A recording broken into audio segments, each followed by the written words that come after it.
Ladies and gentlemen, welcome back to another episode of The Intelligent Moron with Alex Silva. It's been getting a little warm these past few days in California. Now, granted, we are still in the month of February, so it's still expected to be chilly, I would assume. I when you think of the month of February, you think of still winter. At least when you're looking at it from a calendar perspective. There hasn't been the day where it says spring has begun yet. So I expect it to be wintry temperatures. And in the past few days, it has been getting warmer and warmer and warmer. But it's going to be cooling down again. So there's that. I think today, tomorrow, and then the next day are pretty warm. But after that, it's going to get colder. But let me tell you this, man. It's been warm the past couple days. And when I get in my car, when it's past 3 p.m., and I don't park in a garage, I park outside. And when I can tell that it's getting a little too warm out is when I go into my car, I open the door, I get in, and it's nice and toasty in the car. Then I'm like, uh-oh, the heat is coming. It's getting warm. I don't like that feeling at all. Even though it does not last for very long, right? We have AC in cars. You can also roll down the window, and it's not so bad outside.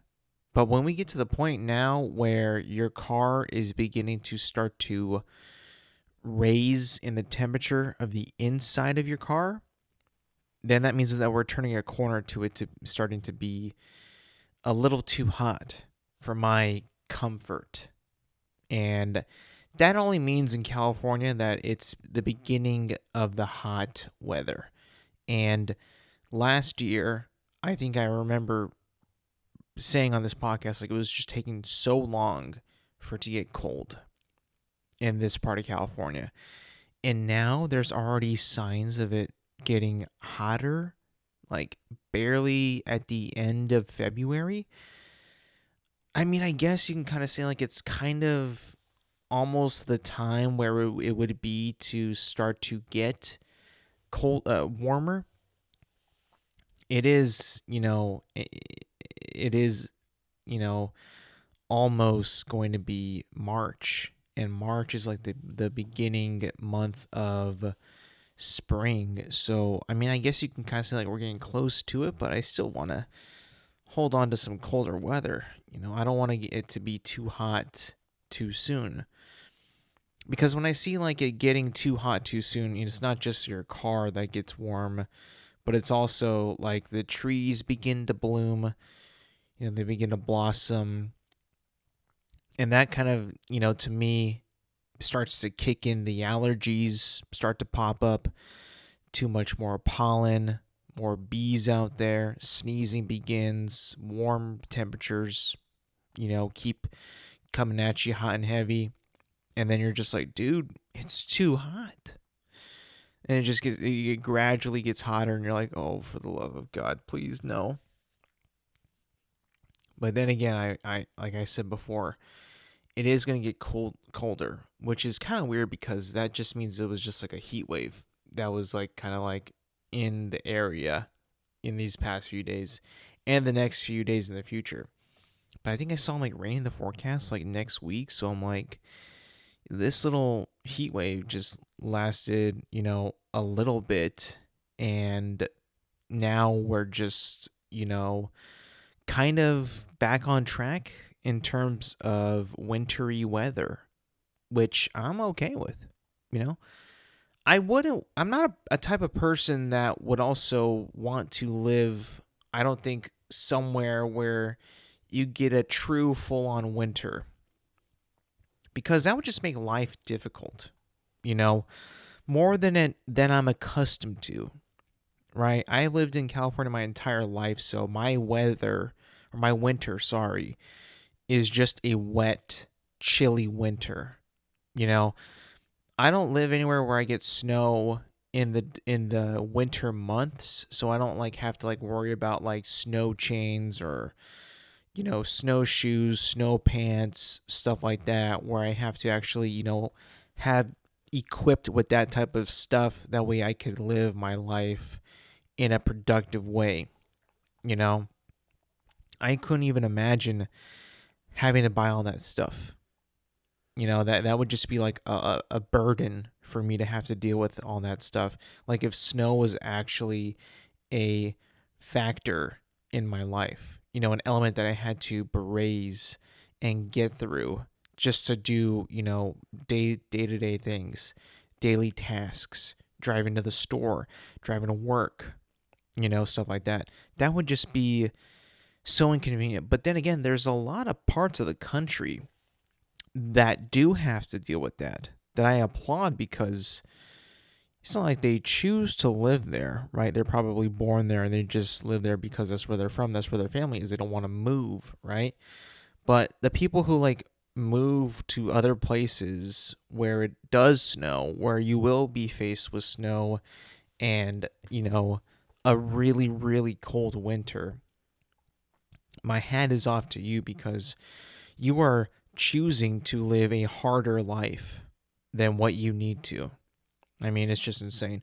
I understand that, some people want the thrill of having seasons in their life: spring, summer, fall, winter. I understand. And there's some points in my life too where it is like in the middle of August here in California and it is like 113 degrees and you're like, man, would I kill for a cloud in the sky? Would I kill for, actual cold air? Would I kill for like, ooh, I don't know, a blizzard just to appear, just to cool us down? Now that would never happen in the blink of an eye in the middle of summer here in California, but it would be kind of sweet for us to be like relieved for like a week with just like a random ass blizzard. That would be kind of cool. I've even joked about it like years ago. I think that whenever, Florida gets like a bunch of hurricanes, I'm like, hey, yo, can we get some of that water over here? Because I think it was like during a year where it was like, you know, um, it was like super dry and we just had no water, no rain whatsoever. And it was just like a catastrophe of, of just like the lack of no water, And I was just making a joke, like, we could use a hurricane right now, just freaking dump on the entire state just to give us some water. But, of course I'm joking. I mean, hurricanes are such, destructive forces that should not be wished upon.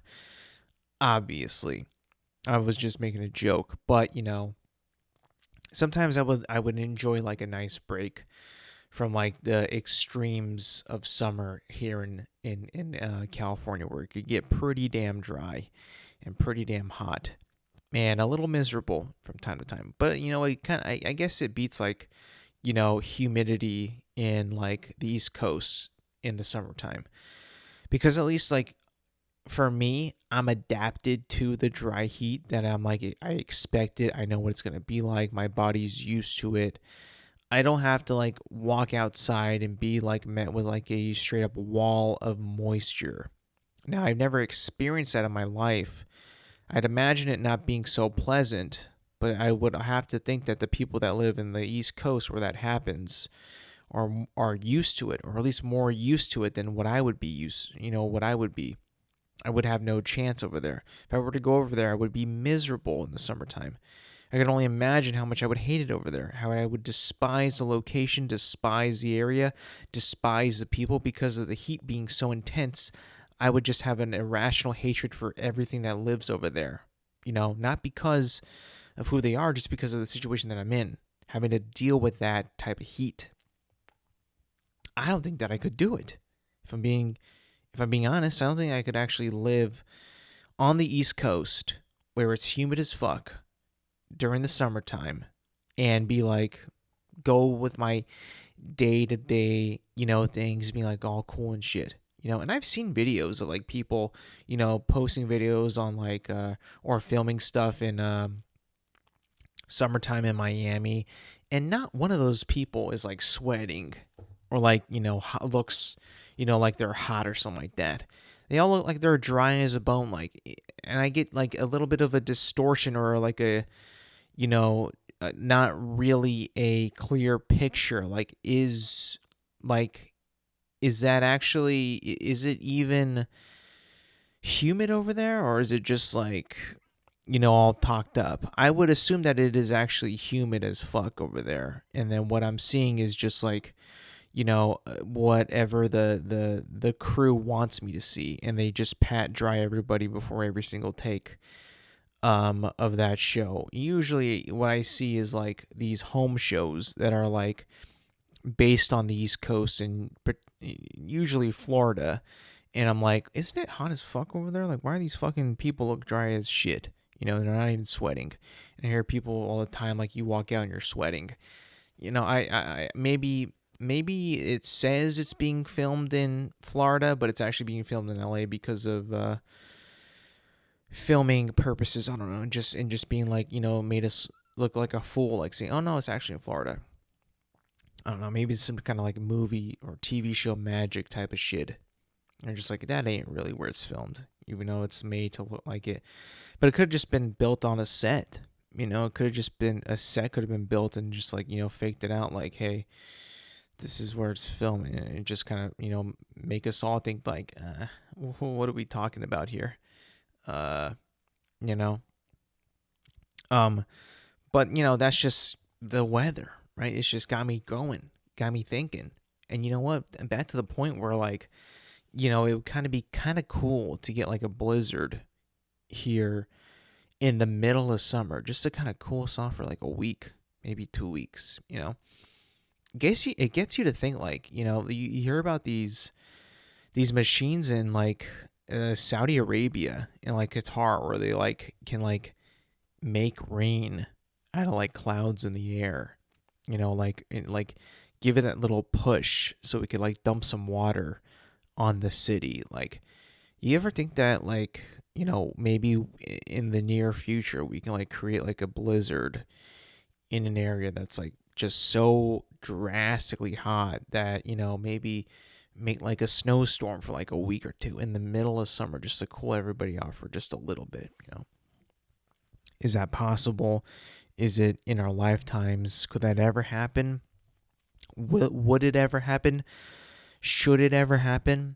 It's almost like begging the question of like, at what point are we like, this is just too much.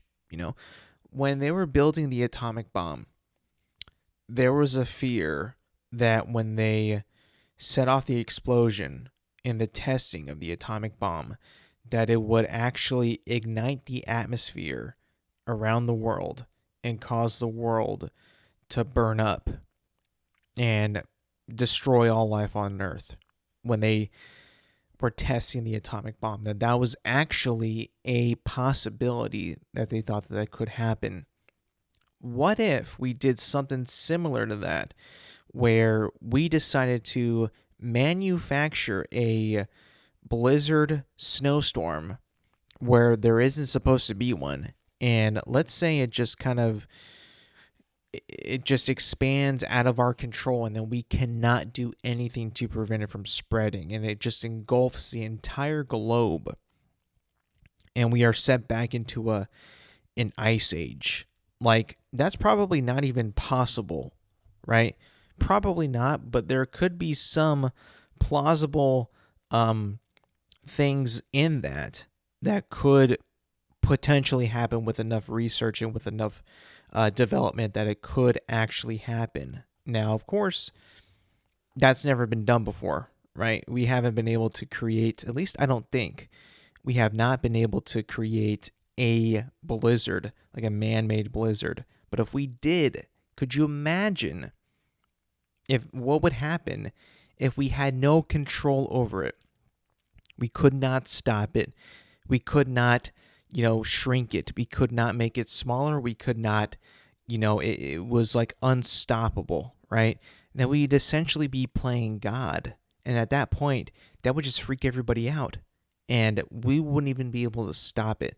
That's why I also kind of think like when Saudi Arabia and Qatar make those thunderstorms in like the middle of the desert, like what if they can't stop it? Or like what if they just are not able to control what they created?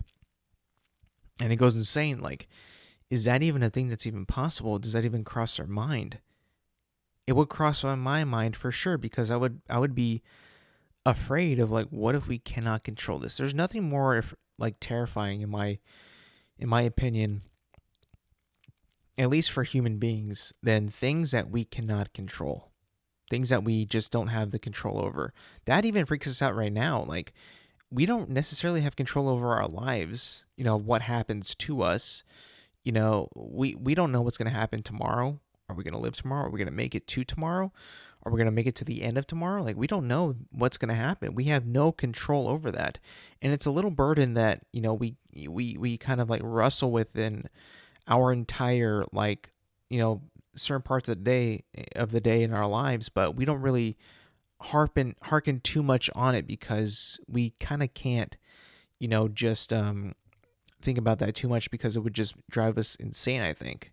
Like actually insane. But we don't have a certainty that we're going to make it to tomorrow, which if you really like actually think about it is terrifying. Like I wouldn't want to think about that. That's not something that I would want to be like, "Oh, you know what? Maybe I'll see you tomorrow. What if I die? What if I don't make it? What if I get in an accident? What if something happens, That uncertainty is something that we try our best as human beings to not think about too much. Because when we start to think about stuff like that, we will drive ourselves actually insane, and we wouldn't even know how to process our lives in that situation. At least that's how I feel. It's not a really good way to think or live your life, because what if like what you're thinking about doesn't even happen? Then you wasted so much of your time and your life worrying about something that was never going to happen in the first place. And you went through anxiety, stress, you went through just, not being able to sleep at night. You went through, all these emotions, and what you didn't even have to, as long as you like lived your life in the moment that is you were supposed to. Maybe that's why like dogs and most animals are just like naturally so happy, because they don't have the burden of worrying about tomorrow or what they're going to do next. Like that never crosses their mind. I feel like human beings are like the only, animal on this planet that actually thinks about the next day and what's going to happen the next day. I mean, I think I said that before on this podcast, but like it's kind of true. Like it's not something that other animals, well, I mean, other animals can't even think like we can. So it's not something that animals will even dream to think about that's even possible, right? We just kind of, that's just how we are. We always think about what's going to be, what's next, what's in store for us, with everything, days, weeks, months, school, the next school, your job, another job, your career, maybe another career, and then from career to retirement, like, vacation to another vacation. Like, there's always something that is, in your mind, like what's next. It's like programmed in your brain, like you can't really escape it. It's like natural human thought that we just have built into us. We can't seem to escape it. It just is kind of there. It's in the back of our brain. It's always there. It's always like, it's just inescapable. I don't know. Like, and I've also like thought about it. Like, if we were to fully access our brain capacity, how much smarter would we be? Would we be able to comprehend things that we couldn't today? Like, I mean, like, I'm pretty sure right now. I think it was like a movie or something like that. It might have been a Scarlett Johansson movie where I think it was her name was Lucy, and she was like this superhuman meta being that is like smart and is like telepathic powers and is like, I think she has like mind control as well, but the reason that she's able to do all these stuff is because she's able to access like 100% of her brain and her brain capacity and can do all this stuff. She's like a super genius, right? And I think that we are not able to access all parts of our brain. Let me just ask Google if that's even possible, if that's even real. Just can we access all parts uh, of our brain? Let me see if this is even a thing.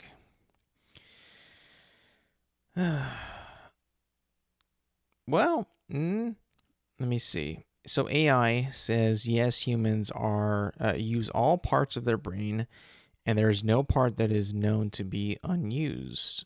Okay. Brain activity, different parts of the brain are far more active during different tasks, but all parts play a role. Okay. So it seems like we are able to do this. So that movie lied to me. Very cool. So maybe we just need bigger brains.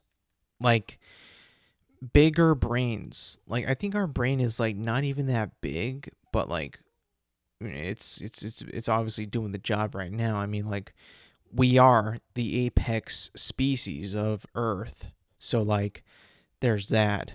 But imagine like if we all had giant brains.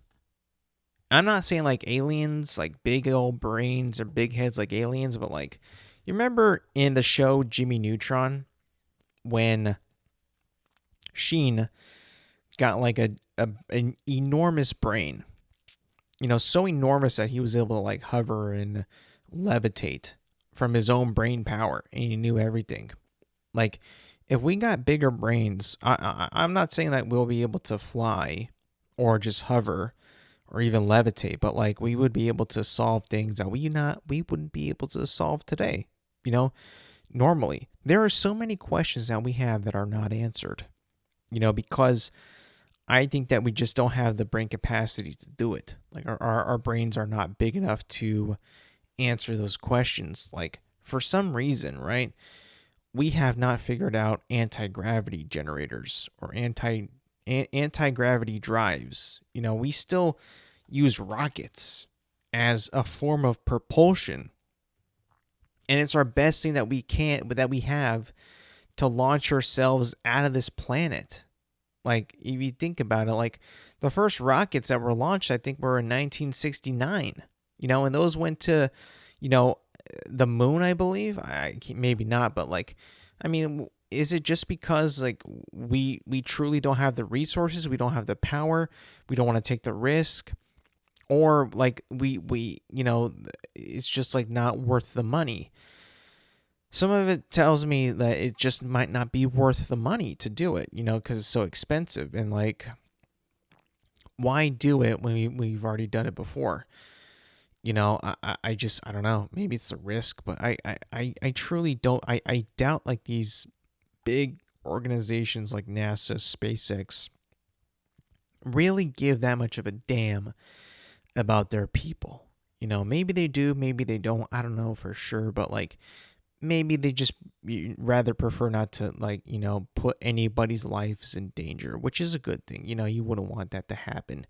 You'd want to keep everybody safe as they could possibly be, but I would assume that we would actually be closer to like anti-gravity warp drives, like from Star Trek or Star Wars Lightspeed or something out of science fiction that could be possible in the year 2025. Like, really, come on. Like, we don't even have a flying car yet. We're still using propellers and engines and jet engines and like, gasoline. And I mean, we're now using electricity for our cars, but like, I wouldn't even say that that's even a very good alternative to gasoline. It still pollutes. It's super expensive. It doesn't last as long as gasoline does. Um, it's just not there yet, in my opinion. So like, why are we not developing? Why are we not being pushed forward yet? You know, I mean, cars. You know, if you look at a car, right? A car today is looks very different from a car 40 years ago, let's just say. 40 years ago, a car looks way different than it does today. But I can tell you this, a car today, a regular standard car, is made much more cheaply than it was 40 years ago and cost a hell of a lot more, right? Now, is that because of just inflation or what, or cutting costs? I have no idea. But, in terms of industry and manufacturing, you can say that we have taken steps backwards in terms of manufacturing and, actually like putting in work and designing things that, are worth that type of money. And I'm no engineer, I'm no designer, I'm no architect, but it certainly does seem like something's up. I mean, cars are made out of plastic and barely any metal. Back then, they were all made out of metal, and they were like, maybe I wouldn't say safer, but they were sturdier.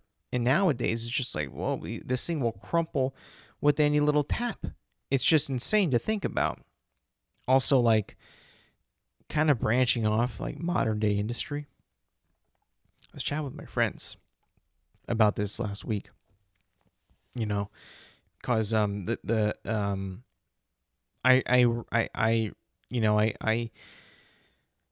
I think about the pyramids of Giza a lot, and I've been playing Indiana Jones and the Great Circle a lot these past few weeks, and I've been in this area in the game, where it's in Egypt and it's in the city of Giza, and you can see the pyramids from where you are, and I gotta tell you, man, like when I see those pyramids and when I see them in the game and when I see them in real life, like in pictures and videos, I'm like, isn't it crazy, like legitimately insane, that people built those because they worshipped somebody that instructed them to build those, went through all that pain and suffering and built those pyramids in the name of someone or somebody or something.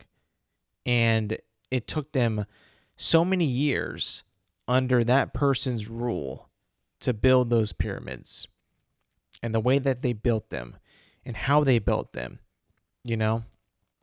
And why did it stop? Obviously that there was some, religious thing that must have motivated the people to build these pyramids. What was it? What could it have been? Was it what they say in the history books? Was it King Tut? Was it a pharaoh? Was it God? Was it God in like what they thought was their God? Was it aliens? Like I'm trying to think of like what would actually make these people build these structures, so big and so massive and grand, right? And why would they stop? Like, what made them stop building them? Why did they not keep on going? Was it truly just a pharaoh in his lifetime? Like maybe 40 years a pharaoh would live back in the day?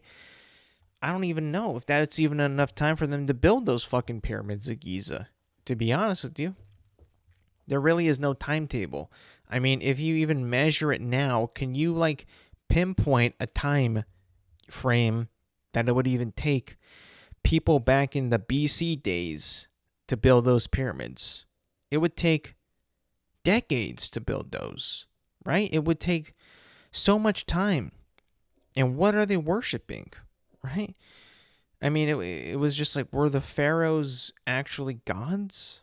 Were they aliens? Like, I mean, it gets to some pretty loony talk, but like, I mean, you just have to think, I mean, like, why did they build those? For who? For what? What made them? Who made them?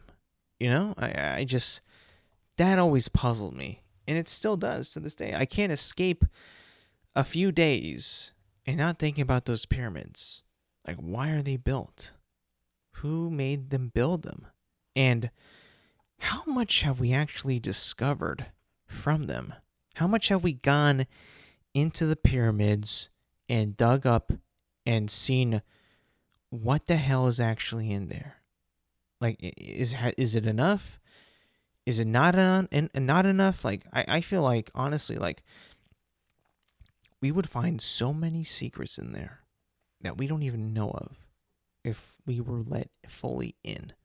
You know, I think, that there's something being hidden in the pyramids, something being hidden that they don't want us to find out, that is in the pyramids, that maybe it's something that we can't understand. We would have no idea what it is. We wouldn't even know what to think about it if we found it, or if it found us. Like, I want to know how much of the pyramids have actually been discovered and researched and gone through. Because if there is opportunity for us to go deeper into those pyramids, why the hell would we not do it? Something must be there that some government does not want us to find. There's got to be something there. There's got to be. I'm going to Google again. Have we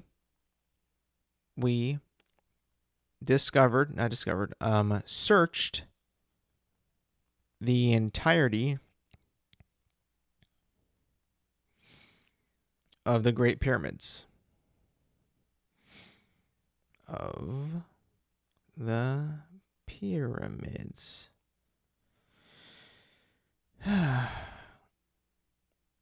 Okay, so I'm getting a... Let's see. At least 118 Egyptian pyramids have been identified. The location of Pyramid 29, which Lepsius called the Headless Pyramid, was lost for a second time when the structure was buried by desert sands after Lepsius' survey. Let me see. Hold on. Are the pyramids fully explored? No. The pyramids are not fully explored. There are still many secrets to be uncovered in the pyramids, including hidden chambers and corridors. So, if there's a lot that hasn't been explored, why are we not exploring them? It's like, why are we stopping? Why would anybody stop? Why would somebody not want to keep looking in those pyramids? I'm just saying, like, who's stopping you? Somebody must be stopping the explorers from checking out on those pyramids. And it sure as hell ain't me. I'm not stopping nobody. I would encourage them to gut that entire motherfucker and see what the hell is in there. I would not ever be a person that is anti-discovery. I am pro-discovery. I'm pro-discovery, and I want answers. I'm not some type of person that's just going to be like, nah, who cares? Nah. Leave it be. Who cares? It's not important. No, it's very important. It's very important. Like, that is human history right there. We need to fully explore those pyramids and get whatever the hell that we can information out of there, because we need it. We actually need it. For our society, for our species, for like people to see in a museum, possibly. Like, we need everything out of there. There can't be nothing left behind. I just think that it's just so silly how these things are not fully discovered.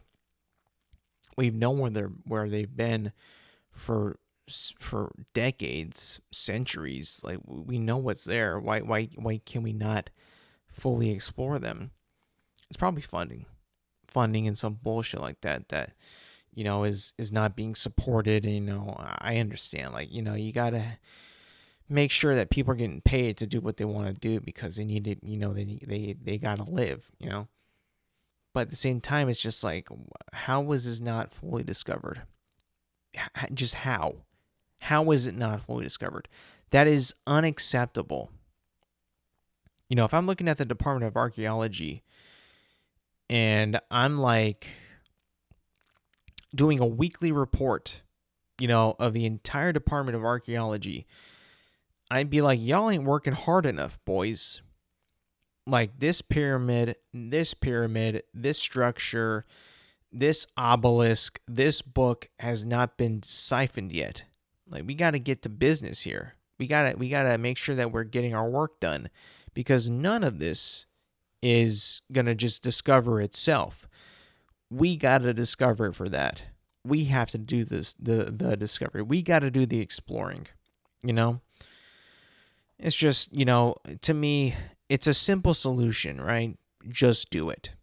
If I was the head if I was like the head of the Department of Archaeology, the head of the Department of like paleontology, geography, geology, whatever you want to call it, whatever ology you want to throw at me, I would say enough's enough. Let's crack down on all these mysteries and figure the fuck out what is going on. Figure it out. There is, like, if I was in charge of archaeology, I would say, boys, get your fucking shovels, get some fucking brushes, and we're going everywhere and digging everything up. I'm talking Egypt. I'm talking Guatemala. I'm talking Mexico, South America, Greece, Italy, Iraq. We're going everywhere, boys. And we're going to find everything that's ever been here. Everything. I'm going to restricted areas and I'm digging up shit. If I was in charge, I'm like, fuck this shit. I'm tired of not knowing. I want to know it all. Like I said, maybe I didn't say it, but I titled one of my episodes a couple weeks ago, "Addicted to Information." I'm addicted to what's out there. I need to know. Like it's my curse. So many people can live such simple lives and not even bat an eye about like what's out there. What am I standing on? What's next to me? What's underneath me? What's in the ocean? What's in that pyramid? What's in that structure? What does this ancient text say? What does this cave drawing mean? What does this marking mean over here? What are these statues? Like, I want to know what everything is because I just don't want to live a life where I don't know about shit. Where I'm not when I'm not informed. That to me is a life that I would not want to live in. If I'm being completely honest with you, does not interest me one bit. It sickens me. I would not want to live in a life where I'm like clueless to what's around me. That to me is sickening. That to me is just like, ooh, how could anybody want to live like that? Not knowing shit. It's to me, again, if I was at the head, the president, in charge, whatever you want to call it, of archaeology, I'll say it again. Boys, get your shovels, get your brushes, get your pitchforks. Not pitchforks. Get your, what are they called? Pickaxes. And we're going to go dig and find everything out. Imagine the things that we could unlock if we actually took the time and kept digging.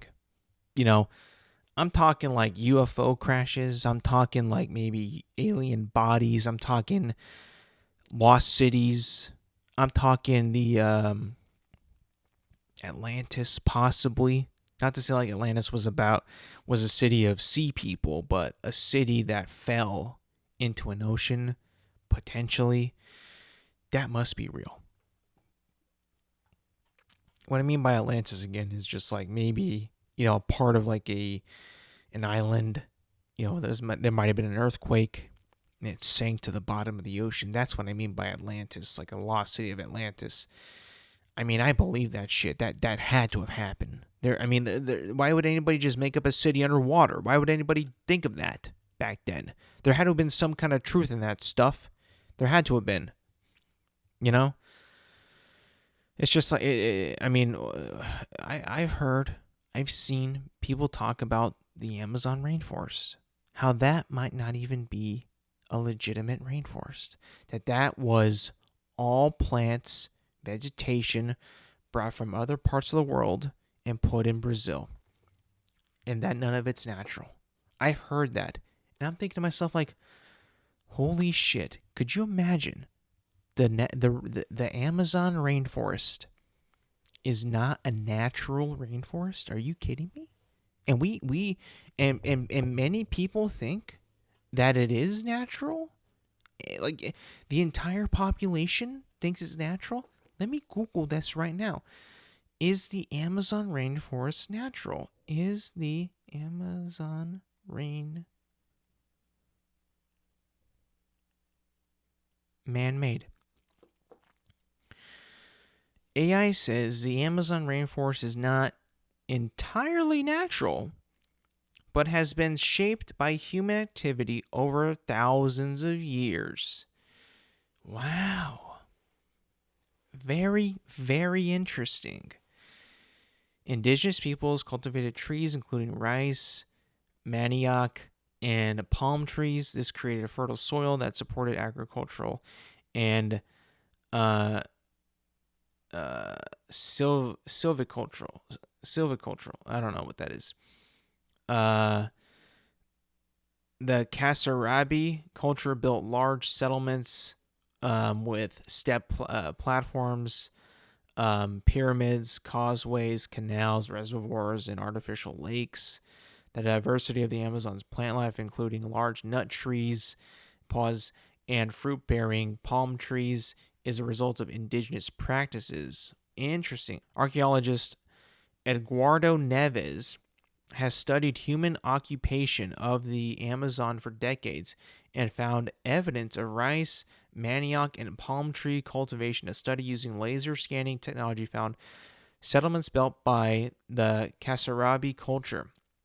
Human induced climate change is contributing to the Amazon's droughts and fires. Deforestation, mining, fossil fuel extraction, and industrial development are also driving the destruction of the rainforest. Okay, so that's the destruction, but I'm talking about the creation.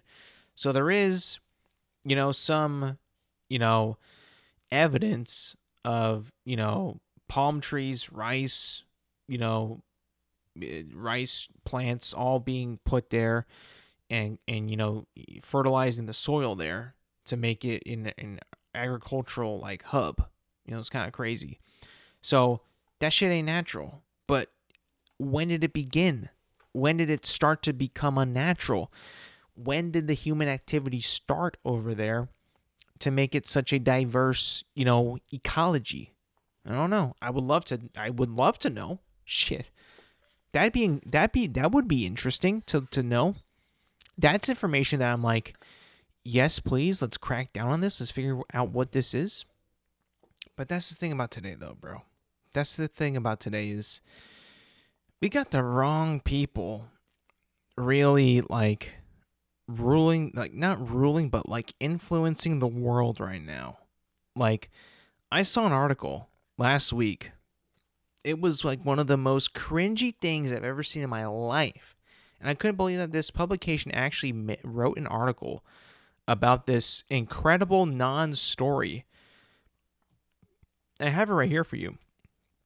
It was from Variety. It was a post on X, and it must have been like a slow news day at the office. But like Variety posted this on X. Kai Cenat, one of Twitch's biggest live streamers, is playing the 4 main titles in the Batman Arkham video game series non-stop until I beat it. Sources say Warner Bros. Games is not involved in any partnership with Cenat's live stream. I mean, that was an actual post. Sorry. That was an actual post on X from a news publication, Variety, verified, gold check mark, and they post that. What the hell's going on? What is the point of this? It was a slow news day. I understand, but why are you posting this cringe? I mean, is this all we got? Is this truly what people care about? Is this it? This is it. Kai Cenat is all we care about. These are our overlords. These are our influencers. I want out. I desperately want out of this shit. I don't want unemployed Twitch streamers being influencers.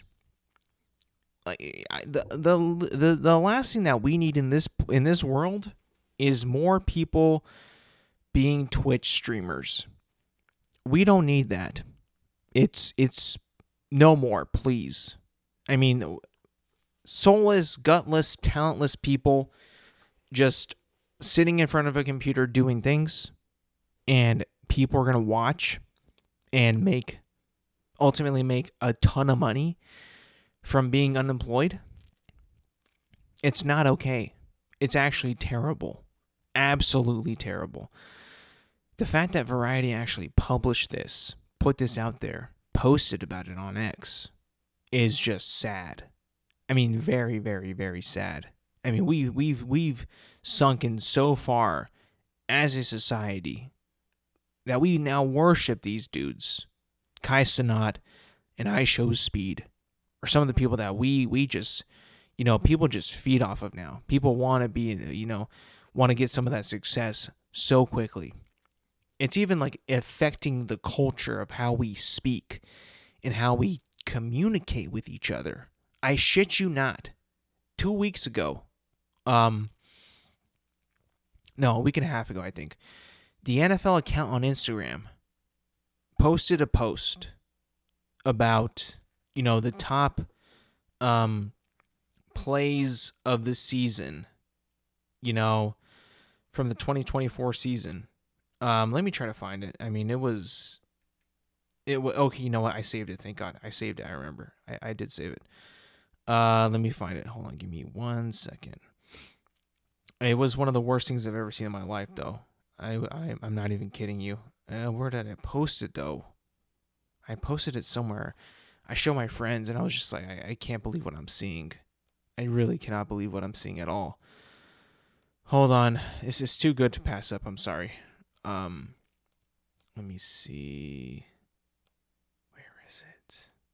It wasn't that far long ago. Okay, here it is. The NFL posted a top 10 moves of the season. And it was like it was a post with a bunch of different videos that you could swipe through to see the top 10 moves of the season. And the caption was, chat, who had the best moves this season? ? They use the word chat as if they're implying they're talking to a live stream and there's people in their chat box. Chat, who had the best moves this season? I'm going to throw up. Like, this is not okay. I mean, you cannot do this. This is like it's like a cardinal sin now when you have stooped down to such a low level, when you are essentially just like trying to get the Twitch streamer watching kids to interact with your post on Instagram, that you stoop down to use their lingo, their slang, chat. Who had the best moves of the season? I mean, get the fuck out. Get the fuck out. Like, you can't do this. I won't allow it to happen. Like, you thought you could get away with it cleanly. I saw it. I took a screenshot. I sent it to my friends. I'm like, you know what, guys? The NFL might be kind of chalked.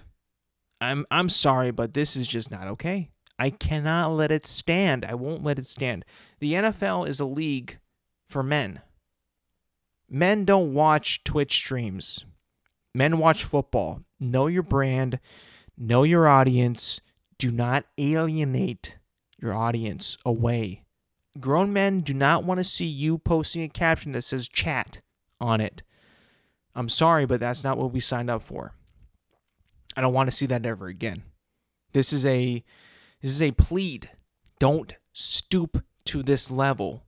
Do not be mimicking unemployed people and how they speak and think it's cool to get an audience. It's not okay. It's not okay. I don't like you using unemployed practices, in your captions on your posts. I don't agree with it whatsoever. I don't want to see it again. I mean, when I saw that, man, I was disgusted. These guys, Kai Cenat and iShowSpeed, have really just ruined a culture.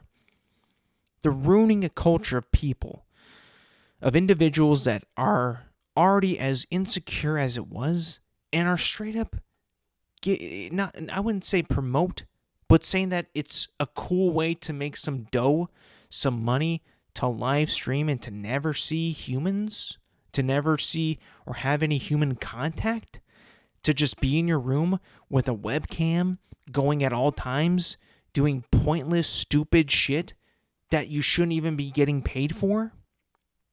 It's stupid, and not everybody is going to make it big like Kai Cenat and iShowSpeed. I'm sorry, it's just not going to happen. Statistically, it's not going to happen. It won't happen. And for some reason, the NFL just loves promoting these guys. Loves promoting unemployed people. Unemployed. No job. Not okay. Absolutely not okay. Oh, man. I sound like a boomer, but like, shit. I mean, it's just annoying. It's annoying. I've gotten to the age now. I'm 31. Where just stupid shit just pisses me off. And one of those things is just like the worshiping, the absolute worshiping of these people. These Twitch streamers that have such a big audience, and like, we gotta bank on these guys. I mean, I swear to God, I was so fed up with Kai Cenat and iShowSpeed because, one, they were in the Pro Bowl and then in the NBA All-Star game, and I'm like, dude, I've had enough of these fucking guys. Why don't we get some actual talent on these All-Star games? I don't want to see these fucking low-life, talentless pricks. No, I want to see some people that actually have talent. Maybe some actors, some singer-songwriters, some successful people, not just fucking live streamers who don't do shit. You got to be kidding me, NFL. You got to be kidding me, NBA. Promoting these unemployed slugs. Get the fuck out of here. Nobody wants to see that. It's just, no. Know your audience. Just stop. Enough's enough. And I'm looking at you too. Variety. Promoting Kai Cenat's live stream of him playing a fucking video game series. Get the fuck out of here. It's unbelievable. Disgusting. Lazy. Vile. Stupid. Like, it's just bad. Just so terrible. It made me sick to my stomach when I saw it. And the absolute just ponying up on these fucking people. Because what? Because they attract a lot of viewers, because they get a lot of likes, they get clicks, they get the attraction from the younger generation. Who gives a fuck? Who cares? I don't. Stupid, man. Just stupid. And don't get me wrong, keep getting them checks, boys. Keep getting them checks, because no one knows. No one knows if your streaming career is gonna last you that long. It's not guaranteed. It could be gone in a flash. Gone. So you know what? I know I'm angry. I sound very angry. I am very angry, but like, keep getting them checks. Like Jalen Rose used to say, if it's working, it's working. Make your money. It's right now it's working, so keep on making it, I guess. Whatever. I don't give a fuck. But yeah, it's just so stupid, man. It's hard for me to believe That these guys were promoted so heavily on these giant like public things, and now Variety is straight up reporting that he's playing a game. Fucking wild. Fucking wild, man. Not something that I would want to promote. Not something that I would be like, yeah, let's write a story about this. Do you think, Variety, that the kids who are fans of Kai Cenat and I Show Speed are reading Variety articles? I'm sorry, but that was a waste of an article. That was a waste of... Somebody wasted their time and got paid for it. Shame on you. Shame on you. Someone got away with it. Writing a bullshit-ass article that didn't need any effort, any actual reporting, nothing. And they got paid for it. Fuck's sake. Jesus Christ. That actually happened. Somebody got a check for writing that article and publishing it on Variety with no actual newsworthy news in it. He's playing a video game. Who gives a fuck? Who cares? Who gives a shit? Move on. Okay, I'm done. I'm done yelling about that. I'm done. Last thing I'll talk about is Miss Kathleen Kennedy, the president of Lucasfilm, is set to step down from presidency, ruler over Lucasfilm at the end of the year. And that she will be stepping down, and after 10 years of being in charge of Star Wars and all Lucasfilm properties, she will be stepping down. Now, of course, I'm like thinking to myself, like, she's stepping down. Okay. That's a move in the direction of, well, maybe we'll get some good shit from this property. This property that's already been destroyed. Absolutely, burnt to a crisp, nuked, blown up. Just murdered.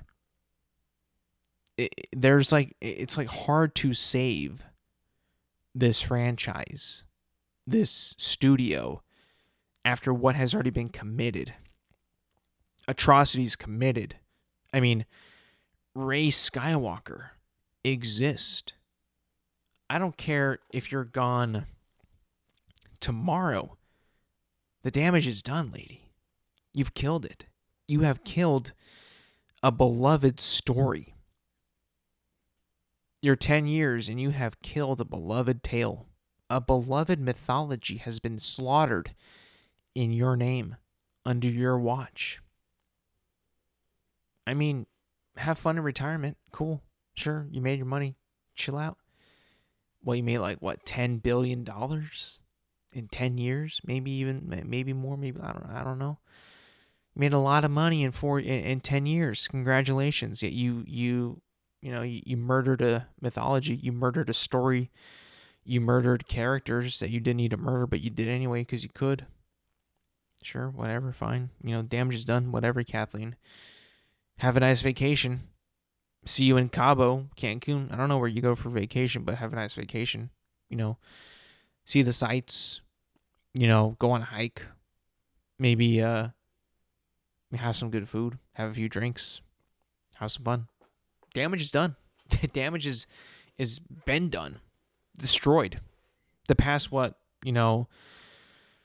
5 years, we haven't had, 6, going on 6 now, we haven't had a Star Wars film. So you just kind of, took, just taking the piss after the Rise of the Skywalker, just kind of laid low. Didn't make a movie, didn't produce a movie, didn't shoot a movie. Fine, whatever. If that's what you want, if that's how you want to be remembered, cool. No movies in the past 6 years. Whatever.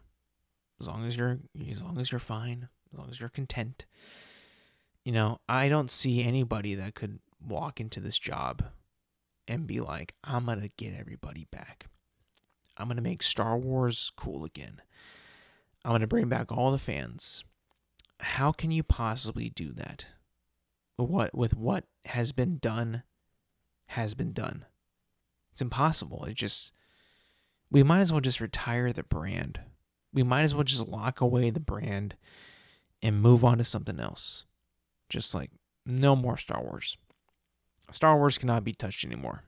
It is just, that's it. We had what we got. We liked what we had. We disliked what we had. We hated what we got. It's over. And just let it be. Just let it be. It's over. We can't do nothing to save it. We had our shot, and we blew it. It's time we move on. I know I'm sounding like a downer about it, but like it's actually true. Like, yeah, she's stepping down, but does that mean that the property's going to be saved? No, because like, how can you move forward with this already dead property? Dead. It's dead. It's never been more dead. The fact that we're even talking about like, ooh, who's going to step in? There ain't no one who can step in that's going to save it. It's over. But what we've got, what's been made canon in the history of Star Wars, in the timeline of Star Wars, is finite. It's permanent. It's there. It exists. They made it so. It cannot be saved. You can't save it. Unfortunately, she stepped down 10 years too late, fellas. 10 years too late. And it's not even confirmed yet that she's legitimately stepping down. It's just been reported, but not confirmed yet. Oh, I just... Whatever. You made your money. Cool. Then get the fuck out. Finally. Just get out. Anyways, that's going to be it for me today, people. Thank you for listening. Thank you for watching. Remember, you can find this podcast on Apple Podcasts, Spotify, and YouTube at Intelligent Moron with Alex Silva. New episodes drop every Thursday morning. Make sure to like, subscribe, rate, review, and do all that good stuff. And yes, thank you for listening. Thank you for watching. And I will see you guys next week.